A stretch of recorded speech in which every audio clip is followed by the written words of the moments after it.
Greetings, 1 year no beer. How are you? I'm going to sit down. Got the bar still because it's just a bit low. You could see how I do these videos, nothing fancy. You just propped up on the conservatory door handles. So how lovely is it to see so many people from when I used to be in my early days, and knowing that people are still doing it and then other people are resetting and there's no right or wrong. Thanks for all your lovely comments, and it just reminds me how much I do miss being in 1 year no beer as often as I used to be, but I just don't have the time as much as I used to do, because I got really involved. I used to comment and like on all the comments I got, and then I used to go into the page and just comment and like on everybody's, and I loved it, but I obviously don't have the time for that. But it's just made me realise, which I always knew anyway, that I do miss it. I think because everybody just gets it in 1 year no beer. You know, a lot of people don't, your friends don't, whatever business you have, a lot of them, they don't, some do. You know, so many people, it's so lovely to see so many people who I know in 1 year no beer that I've inspired along the way, you know, sort of accidentally, just by doing your thing. Just like if you don't drink, you start inspiring people. That's a whole other video. But so lovely to see some familiar faces as well. It's wonderful. So I've still got to finish going through the comments. I'll do that today because it's great to say hello. But yeah, hello to so many new people I've never met before, and you're doing brilliant, you're doing the right thing. And again, what a big mix. Some people are smashing it and other people are struggling and resetting, and everybody's different. So please don't judge yourself, comparing yourself to somebody else. Now, I'm going to share with you this morning what kept me going in the very, very beginning, because when I joined, told you how much I like to drink, and I just started, and it was the Six Nations rugby, and I was just in a foul mood. I hated it. It was effort. I was using willpower, and there's a couple of things that happened because I was involved in the group. Again, it's so important, and if I hadn't stayed involved in the group, these things wouldn't have happened, and there's no way I'd have done my 90 days, never mind my year, never mind my 1,000 days coming up. So again, I'm going to keep banging on about that, to stay involved, even if you don't want to like and comment. It really, really made a difference to me. I know it did. So I remember the very first post I saw was from a bloke called Michael Gonzalez, and he's an American guy, and I remember seeing it, and he had just a picture of his torso in shorts. I think he was in a garage or something. It was quite a dark picture, and it was before and after he'd lost loads of weight and he was getting really fit. And I remember I'd just started bitching and moaning on about day 4. Oh, that's hard, it's awful, I want to get pissed watching rugby. And I saw him at 365. I think he was doing his 3, always approaching it. And I remember just looking at him thinking, oh my God, I'll never do that. Not a cat and owl's chance. Well, that'd be me. And I thought, I don't want it to be me. I'm only here for 30 days anyway. So I wasn't really I was interested. I remember it pricked me, and I thought, oh, you know. But I just thought, well, I'm not doing a year, so it's not even relevant, quite frankly. Because after my 30 days, I'm back on the wine. And I remember seeing it. But then I remember it was between 30 and 90 days. I saw this other post from a bloke. I don't even know who he was. I can't remember his name, but I remember the photograph, and he was in the snowy mountains in Colorado, I think it was, and he was celebrating his year. And I'll never forget the picture. He was sat in the back of an estate car, and it was all snowy, and he had a mountain bike, and it was sat, I think he had a dog with him as well, and he had Oakley sunglasses on, so he had them on, and it was just an amazing photo. And looking at the photo, it was so full of just vibrancy and joy, and complete opposite to what I'd been feeling.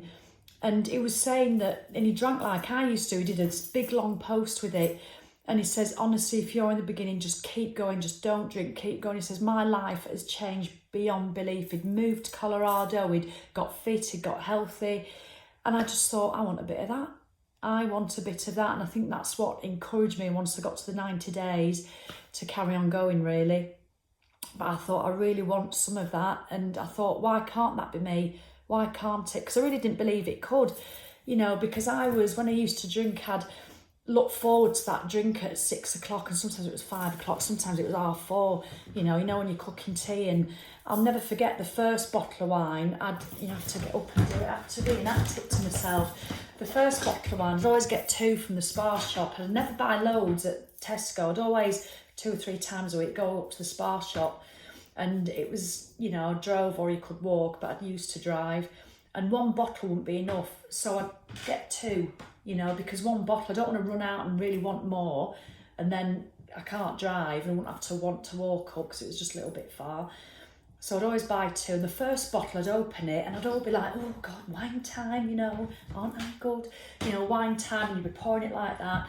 But then the second bottle, when I'd finished the first bottle, sometimes after an hour, sometimes after 2.5, it depends, but usually quite quickly, it's Prosecco, it went down a treat. When I inevitably always started on the second bottle, probably 2 or 3 times a week I'd do that. I wasn't like that. It was the same story in my head. Oh, silly bitch, I can't believe you're doing this, Sally. Why? It's a Wednesday night, it's a Thursday night, you're not drinking with anybody. Why are you having another bottle? Hate myself, silly cow, can't stand myself. And I'd be like that. The whole body language had changed. Glug, glug, glug. Walk into the lounge, sit on the sofa, have a drink, and do a bit of Facebook. And then the fake happiness used to turn into real shit feelings.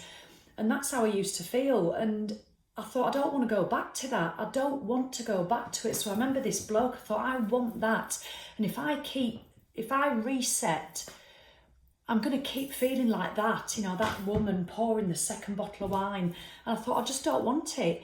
I don't want that more, and I want that more. So that's where it changed. I think, what do I want more of? And I thought, I want what that bloke's got. I want to be not in Colorado, sat in the back of an estate car, but I wanted to experience it. So that's why I never chose to reset. I'm not judging people who reset, but honestly, if you do keep resetting, I can't stress enough, you're never going to know. You're never going to know what it's like. If you've never reached 28 days, you're doing yourself a disservice, because you'll never ever know. So do it for that reason alone, to experience. And do you know what? If you do 28 days and if you do 90 days and think, do you know what, I don't like it, well then go back and do it. But how can you make an informed decision unless you really try alcohol free for a decent period of time? You just can't try it. You'll always go back. And it was really interesting reading everybody's comments yesterday on the video. There was not one person who said, yeah, I'm resetting, oh yeah, I loved it, it was worth it, I went out the weekend and had a drink, and so I'm resetting, but hey, brilliant. Nobody. And I know I'm not trying to make it sound easy, because it wasn't easy for me and it wasn't easy for people. Sometimes it's shit and it's hard, but other times it's bloody amazing. And it's not feasible or realistic to expect it to be easy peasy lemon squeezy all the way, because it won't be a challenge. You've been drinking probably for quite a long time. I thought for 2-3 years before I stopped with 1 year no beer that it was pissing me off. So I didn't just wake up one morning and go, oh, I've had enough, oh, I know, 1 year no beer, oh yeah, I'll start. It wasn't like that at all. I remember a year before I joined 1 year no beer, I used to work for Jason Vale on his juice retreats as a fitness instructor, and I used to arrive half cooked, 'cause I used to get dead anxious on the plane. And I remember being at Manchester Airport, going into the lounge, having 2 or 3 big wines before, while I'm at the airport. I used to get the airport early just so I could do that. Don't matter what time of day it was. And I remember getting anxious, thinking, what if there's no drink service on the plane? Well, there might, but I don't want to have to wait for it. And I remember buying a big bottle of wine from duty free and then going and getting a meal deal from Boots with an appletised drink, because it was green, so you couldn't see what was in it. I remember going to the loo, decanting it down the toilet, sat on the loo, pouring the wine into the appletised bottle. And as I'm doing it, and this was a year before I joined 1 year no beer, I thought, I thought, what the fuck are you doing, Sally? This is ridiculous, love. You just need to sort this out. And I didn't even consider sorting out for another 12 months, but things like that started to happen, and things like that started to piss me off. And I don't ever, ever, ever want to feel that needy and desperate for alcohol ever again as long as I live. And that is what keeps me going. And I'll share this week that sometimes I still get moments where I want to drink. Keep approaching 1,000 days, but it passes. but that's a whole other video, and this is 9 minutes 55, so I need to go. So if you do keep resetting, just really dig deep. You have it within yourself. Of course you do. Of course you do. You can just ignore that voice that keeps going, have a drink, you know. Just ignore it. Tell it to do one, quite frankly, because you want to experience what it's going to be like. And to do that, you simply do not drink, and then accept that it might be tough. It could be easy. It's going to be ups and downs, you know, but just commit, make the decision and think, right, this time is going to pass regardless. It really is. Whether you like it or not, the time is going to pass regardless. What I do, wherever you are now, if you're struggling to even get to 30 days, get your diary out and put 30 days, the date of those 30 days, put it in your diary right now and share it on this post. When is your 30 days? When's your next target? When's your 90 days? When's your 365? Put it on this post below what day of the year it is, the exact day, the month and the year. Which is it? Is it this year? Is it going to be 2020? But what is your next target? And then that is where you get to before you make your next decision. I don't mean to get all bossy, but you know, come on. You know, it takes a bit of effort, this alcohol-free challenge, especially in the beginning. So just accept that it takes a bit of effort, have a word and get it done. How's that? Don't mean to piss anybody off. I really don't. But come on, you can do it. So post your date. I can't wait to see them. All right, 11.5 minutes. Come on, Sally. I'll try to keep them shorter. Probably won't happen. Ta-ra.